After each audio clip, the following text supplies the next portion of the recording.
السلام علیکم دوستو، میرا نام ہے ذیشان اور آپ دیکھ رہے ہو زیڈ فور یو۔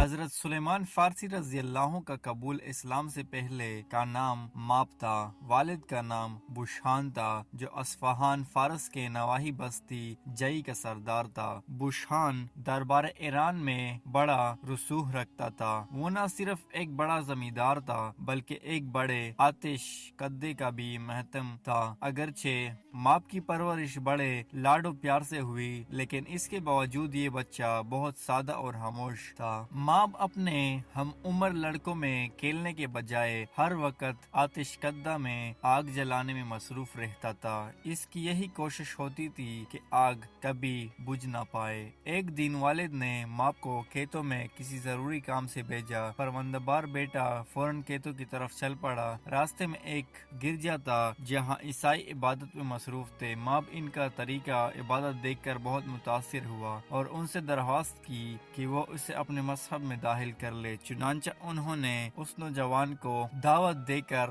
دین مسیح میں داخل کر لیا۔ ماب کے دل میں حق پانے کی آرزو بڑی شدید تھی۔ اس نے عیسائیوں سے پوچھا دین عیسائی کا مرکز کہاں ہے۔ انہوں نے بتایا کہ ان کا مرکز ملک شام میں ہے۔ غروب آفتاب کے بعد جب ماب گھر پہنچا تو والد کو بتایا کہ وہ دن بھر ایک گرجا گھر میں رہا اور اسے ان کا مذہب بہت پسند آیا۔ یہ سن کر اس کا والد بہت سیخ ہوا اور ماب کے پاؤں میں بیڑیا ڈال کر گھر میں بند کر دیا۔ ماب نہایت حوصلے سے تکلیف برداشت کرنے لگا۔ ایک دن موقع پا کر ماب نے عیسائیوں کے پاس پیغام بھیجا کہ شام جانے والا کوئی قافلہ ہو تو مجھے بتانا۔ کچھ دنوں بعد شام سے کچھ لوگ تجارت کی غرض سے ایران آئے تو ماب نے کسی طریقے سے بیڑیوں سے نجات حاصل کر کے قافلوں کے ساتھ شام روانہ ہو گیا۔ شام پہنچ کر ماب نے لوگوں سے وہاں کے سب سے بڑے مذہبی رہنما کا پتہ دریافت کیا اور اس کی خدمت پہ پہنچ کر درخواست کی کہ مجھے اپنے دین کی تعلیمات سے سرفراز فرمائیے۔ وہ عیسائیوں کا لاڈشی پادریوں کا سردار تھا۔ اس نے درخواست قبول کرتے ہوئے ماب کو پاس رہنے کی اجازت دے دی۔ وہ پادری ایک ریاکار شخص تھا، ظاہری زندگی میں نہایت زاہد اور اندرون خانہ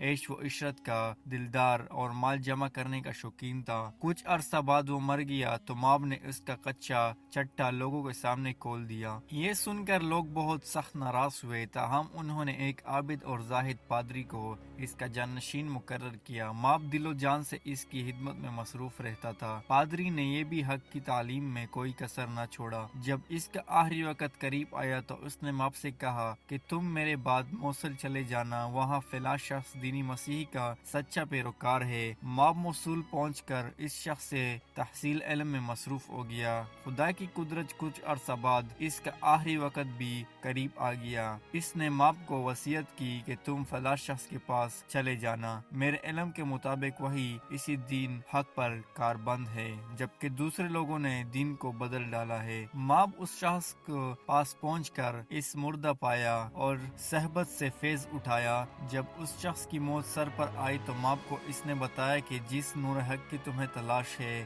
وہ عموماً میں فلاں شخص کے پاس ملوں گا۔ اموریہ پہنچ کر ماب نے اس کی شاگردگی اختیار کر لی۔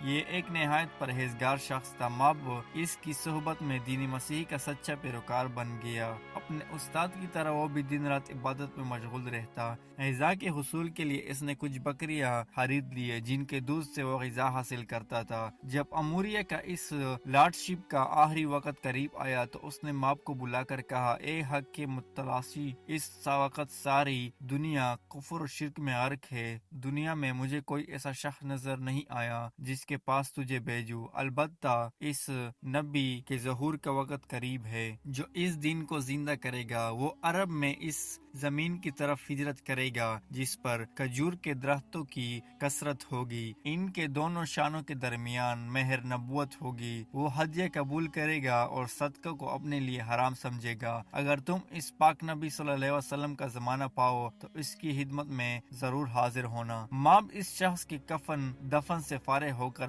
ہر وقت اس جستجو میں رہنے لگا کہ کسی طرح عرب کی سرزمین پر پہنچ جائے۔ آخر ایک دن اس کی دلی مراد پوری ہوئی۔ قبیلے بنو قلب کا ایک قافلہ اموریہ سے گزرا۔ ماب نے ان سے درخواست کی کہ اس کے مال مویشی اپنے قبضے میں لے لو اور اسے ساتھ میں چلنے کے قافلے میں شامل کرو۔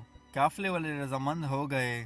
جب قافلہ وادی القرہ میں پہنچا تو ان کی نیت بدل گئی اور انہوں نے ماب کو غلام بنا کر ایک یہودی کے پاس بھیجا۔ ایک دن اس یہودی کا رشتہ دار ملنے آیا جو یثرب مدینہ کا رہنے والا تھا۔ اسے ایک غلام کی ضرورت تھی۔ یہودی نے ماب کو اس کے ہاتھوں فروخت کر دیا۔ یثرب پہنچ کر ماب نے جب کھجوروں کے جھنڈے دیکھے تو اسے یقین ہو گیا کہ یہ وہی علاقہ ہے جس کا ذکر اسے راہب نے کیا تھا اور جہاں نبی آخر الزمان صلی اللہ علیہ وسلم ہجرت کر کے تشریف لائیں گے۔ آخر وہ ساعت بھی آ گئی جس کا ماب کو انتظار تھا۔ ایک دن اسے پتہ چلا کہ قباء میں ایک شخص آیا ہے جو اپنے آپ کو نبی کہتا ہے۔ ماب نے فوراً وہاں جانا چاہا لیکن مالک نے اجازت نہ دی۔ کچھ دنوں بعد موقع ملا تو ماب کھانے کی کچھ چیزیں خرید کر بارگاہ رسالت میں پہنچا اور عرض کیا کہ اے خدا کے برگزیدہ بندے، یہ چند اشیاء میں نے صدقے کے لیے رکھی تھی۔ آپ اور آپ کے ساتھی ہجرت کر کے آئے ہیں، آپ غریب الوطن ہیں، لہٰذا انہیں قبول فرمائیے۔ نبی اکرم صلی اللہ علیہ وسلم نے یہ چیزیں لے کر اپنے اصحاب میں تقسیم کر دیے لیکن خود اس میں سے نہ لیا۔ ماب نے دل میں کہا کہ ایک نشانی تو پوری ہوئی کہ آپ صلی اللہ علیہ وسلم صدقہ خود استعمال نہیں کرتے۔ اگلے دن پھر کچھ خوراک لے کر ماب آپ صلی اللہ علیہ وسلم کی خدمت میں حاضر ہوا اور کہا یہ ہدیہ ہے۔ آپ صلی اللہ علیہ وسلم نے اس کا کچھ حصہ خود نوش فرمایا اور باقی صحابہ رضی اللہ عنہم میں تقسیم کر دیا۔ ماب کو یقین ہو گیا کہ یہی نبی ہے، تاہم ابھی وہ مہر نبوت کو دیکھنے کا متمنا تھا۔ چند دنوں بعد یہ ماب نبی اکرم صلی اللہ علیہ وسلم کی خدمت میں حاضر ہو کر پشت ازہر کو جانب جا کر منتظر رہا کہ کسی وقت کپڑا ہٹے تو مہر نبوت کا نظارہ کرے۔ رسول اکرم صلی اللہ علیہ وسلم نے ماب کی دلی کیفیت کو بانپ لیا۔ آپ صلی اللہ علیہ وسلم نے خود پشت مقدس سے کپڑا اٹھا دیا۔ ماب نے آگے بڑھ کر مہر نبوت کا بوس لیا اور بے اختیار رونے لگا۔ اس کے بعد ماب نے جستجو حق کے تمام مراحل ابتدا سے آخر تک بیان کیے۔ نبی اکرم صلی اللہ علیہ وسلم نے ان کی داستان تمام صحابہ رضی اللہ عنہم کو بھی سنوائی۔ ماب مشرف بے اسلام ہو گئے تو نبی اکرم صلی اللہ علیہ وسلم نے ان کا اسلامی نام سلیمان رکھا اور اسی دن سے ماب سلیمان فارسی رضی اللہ عنہ کے نام سے پہچانے جانے لگا۔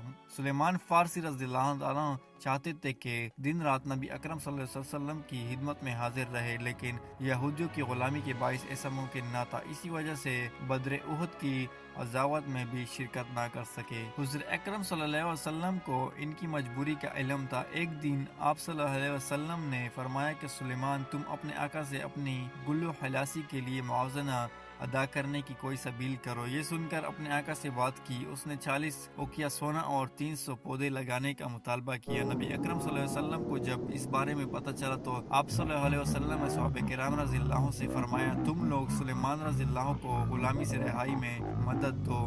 صحابہ نے 300 پودے جمع کر کے سلیمان رضی اللہ عنہ کے ساتھ مل کر یہودی کے باغ میں لگا دیے۔ چند دنوں بعد ایک معرکہ میں حضور صلی اللہ علیہ وسلم کو مال غنیمت ملا تو آپ صلی اللہ علیہ وسلم نے 40 اوقیہ سونا دے کر حضرت سلیمان فارسی رضی اللہ عنہ کو آزاد کروا لیا۔ اس دن کے بعد حضرت سلیمان فارسی رضی اللہ عنہ سفر و حضر و جلود و حلود میں سرور کائنات کی خدمت میں حاضری رہنے لگے۔ دوستو، یہ تھی حضرت سلیمان فارسی رضی اللہ عنہ کا اسلامی قبول۔ ایسے ہی دلچسپ ویڈیو دیکھنے کے لیے ہماری زیڈ فار یو اسٹوڈیو کو سبسکرائب کریں۔